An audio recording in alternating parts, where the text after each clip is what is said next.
प्यारे प्यारे भाइयों एवं बहनों, आज हम आपको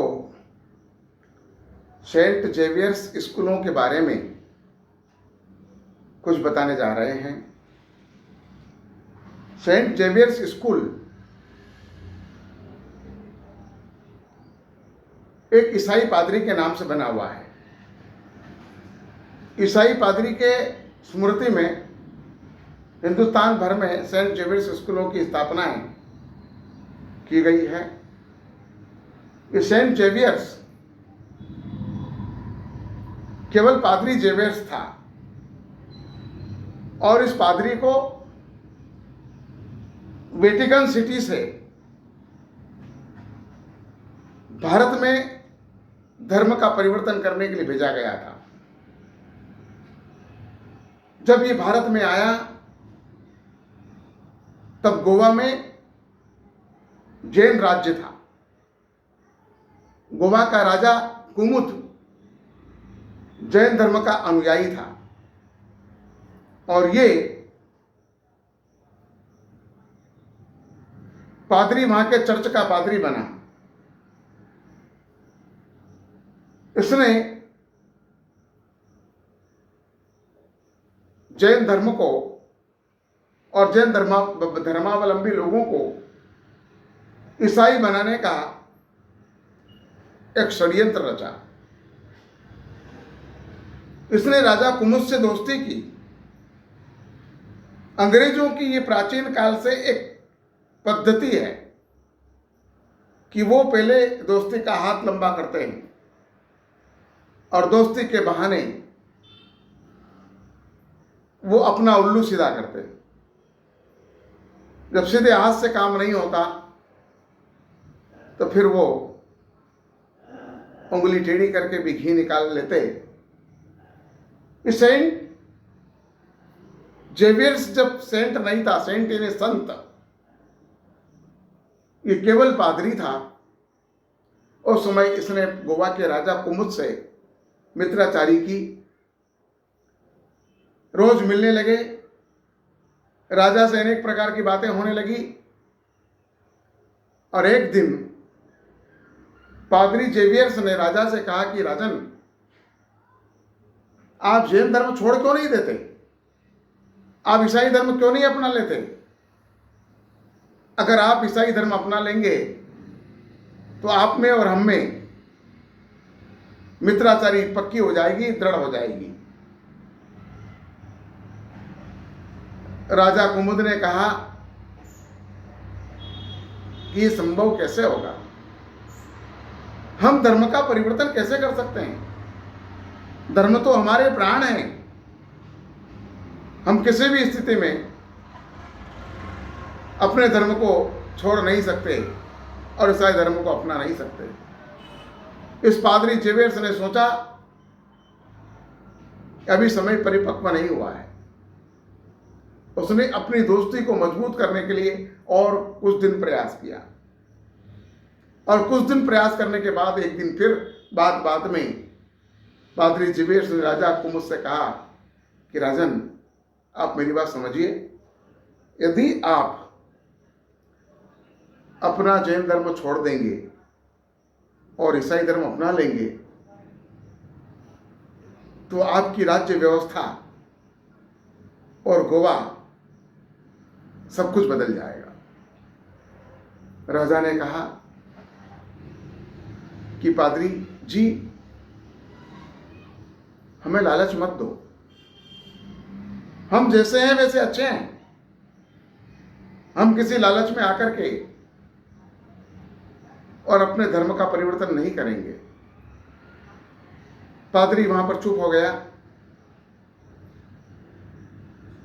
एक दिन इस पादरी ने राजा कुमुद से कहा कि राजन,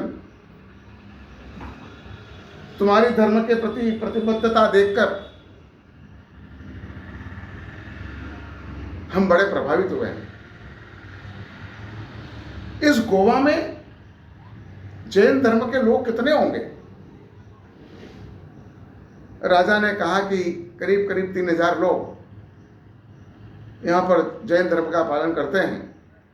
बोले उन 3,000 लोगों के दर्शन मुझे करना है। उन्हें एक जगह पर आप एकत्रित कीजिए। मैं उन लोगों से रूबरू होना चाहता हूं कि जो धर्म के प्रति इतने दृढ़ विश्वस्त है।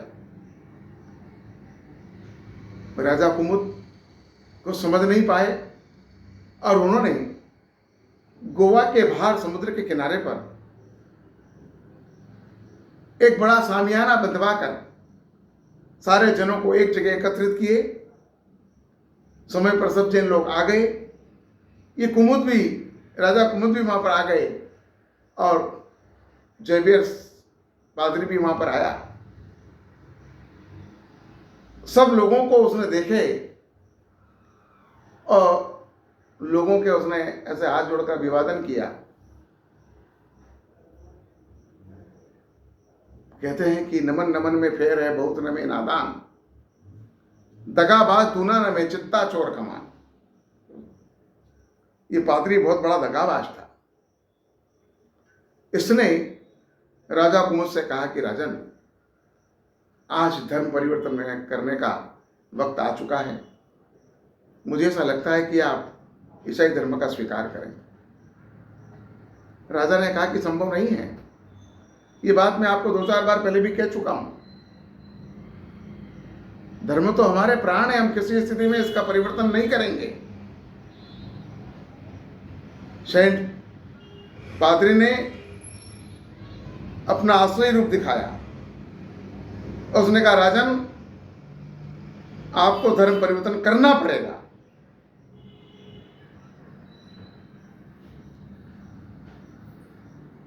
राजा कुमुद ने कहा कि हम नहीं करेंगे। तब यहां पर पादरी जेवियर्स ने आंखों का इशारा किया और जितने भी जैन लोग वहां पर थे उन सभी जैनों को ईसाई सैनिकों ने घेर लिया। उनके सामने तोपें तान दी गई। पादरी जेवियर्स ने कहा कि राजन, या तो आप जैन धर्म का परिवर्तन करो अपने अनुयायियों के साथ, या फिर मरने के लिए तैयार हो जाओ। तुम्हारे पास तीसरा आप कोई विकल्प नहीं है। तब बड़ी बड़ी तोपों को देखकर राजा कुमुद तो आश्चर्यचकित हो गया। मित्राचारी का दावा करने वाला ये पादरी कितना नीच और नालायक है। उन्होंने कहा कि पादरी जी, यदि धर्म परिवर्तन करना है तो हमारे इन जैन भाइयों से मुझे पूछना पड़ेगा। और राजा ने जैनों से कहा कि देखिए, अपने सामने अब ये परिस्थिति उद्भव हुई है, आपकी क्या तैयारी है? आप क्या जैन धर्म का परिवर्तन करना चाहते हो? जैन धर्म छोड़ना चाहते हो? ईसाई धर्म अपनाना चाहते हो? या फिर मौत को गले लगाना चाहते हो? सभा में से आवाज आई, हम परिवर्तन नहीं करेंगे धर्म का। हम प्राण न्यौछावर करने के लिए तैयार हैं। जान जाती हो तो चली जाए, मगर हम अपने धर्म का परिवर्तन नहीं करेंगे। तब राजा कुमुद ने पादरी से कहा कि सुना आपने, मौत की धमकियों से डरने वाले हम नहीं हैं। हम आत्म बलिदानी होकर भी हमारे जैन धर्म को जीवंत रखेंगे। चलाओ तोप, तुम जितनी तोप चलाना हो, हमारा बाल भी तुम बाका नहीं कर सकते हो। और जेवियर्स के इशारे पर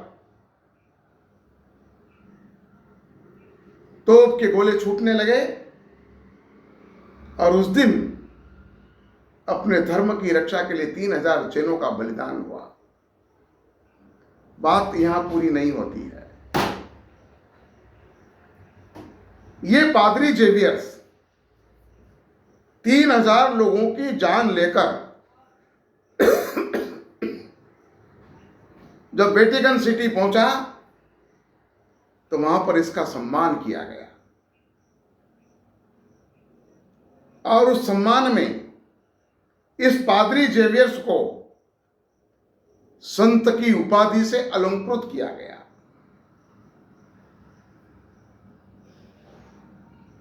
वो पादरी, वो संत जेवियर्स बाद में फिर भारत में आया और उसने अपने नाम से अनेक प्रकार के गांवों में और शहरों में सेंट जेवियर्स स्कूलों की स्थापना की, जिसमें आप अपने बच्चों को पढ़ा रहे हैं। डूब मरो चुल्लू भर पानी में। जिन जैनों ने अपने धर्म की रक्षा के लिए आत्म बलिदान दिया और जिन हत्यारों ने अपने हाथ खून से लथपथ किए, उनकी स्मृति में बने स्कूलों में तुम अपने बच्चों को पढ़ाना चाहते हो।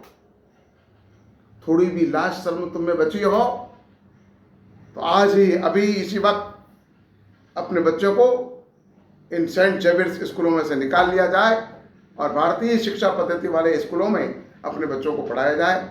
आप ये मत कहना कि भारतीय पद्धति के स्कूल अब लाना कहाँ से। अहमदाबाद, सूरत और मुंबई में गुरुकुल की परंपरा वाले स्कूल अभी प्रारंभ हो चुके हैं और वहाँ पर एडमिशन के लिए लाइनें लग रही है। वहाँ पर बच्चों को जमीन पर बैठना पड़ता है और शिक्षक ऊपर पाठ पर बैठ करके बच्चों को पढ़ाते हैं, विनयपूर्वक पढ़ाते हैं। बच्चों को धोती, कमीज और पगड़ी पहनना जरूरी है, एक खेत डालना जरूरी है। इसके बिना उस स्कूल में एडमिशन नहीं मिलता है।